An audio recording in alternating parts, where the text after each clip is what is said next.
ಏನೋ ಅಷ್ಟು ದೂರನೂ ನಡ್ಕೊಂಡು ಅವ್ರ ಗಂಡನ ಜೊತೆನೇ ಬರ್ತಾ ಇದ್ಲು. ನಾನು ಆಪೋಸಿಟಲ್ಲಿ ಇರೋ JCBಯಲ್ಲಿ ಕುತ್ಕೊಂಡ್ಬಿಟ್ಟು ವಿಡಿಯೋ ಶೂಟ್ ಮಾಡ್ಕೊತಾ ಬರ್ತಿದ್ದೆ. ಸೊ ತುಂಬ ಭಯ, ಆ ದೇವರು ಎಲ್ರಿಗೂ ಒಳ್ಳೇದು ಮಾಡಲಿ. ಇಷ್ಟು ಸೇವೆಗಳು, ಇಷ್ಟು ಜನಗಳು ಆ ತಾಯಿನ ನಂಬಿದ್ದಾರೆ.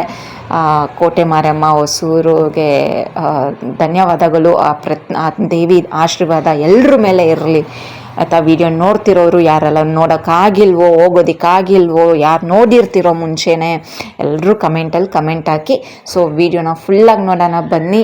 ಒಬ್ರೊಬ್ರು ಒಂದೊಂದು ರೀತಿಯಲ್ಲಿ ಹರಕೆಗಳನ್ನ ಅವರು ಬೇಡ್ಕೊಂಡಿರ್ತಾರೆ. ಒಬ್ರಿಗೆ ಬಾಯಿ ಚುಚ್ಚೋದಾಗ್ಬೋದು, ಆ ಬಾಯಿ ಚುಚ್ಚೋದು ಆ ಟಿಶ್ಯುಗಳು ಆಗಿರ್ಬೋದು, ಅದರದ್ದೇ ಆದ ಒಂದೊಂದು ಫೀಟ್ ಇಂಚಸ್ಸು ಇರುತ್ತೆ ಅಂತೆ. ಅವ್ರು ಬೇಡ್ಕೊತಾರಂತೆ, ನಾನು ಬಾಯಿಗೆ ಚುಚ್ಕೊತೀನಿ, ಬೆನ್ನಿಗೆ ಚುಚ್ಕೊತೀನಿ, ಸ್ವಂತಕ್ಕೆ ಚುಚ್ಕೊತೀನಿ ಅಂತೇಳಿ ಲೇಡೀಸು ಚುಚ್ಕೊಂಡು ಬಂದಿದ್ರು. ಅದೂ ತುಂಬ ಭಯ ಆಗ್ತಾಯಿತ್ತು. ಬೆನ್ನಿಗೆಲ್ಲ ಚುಚ್ಕೊಂಡು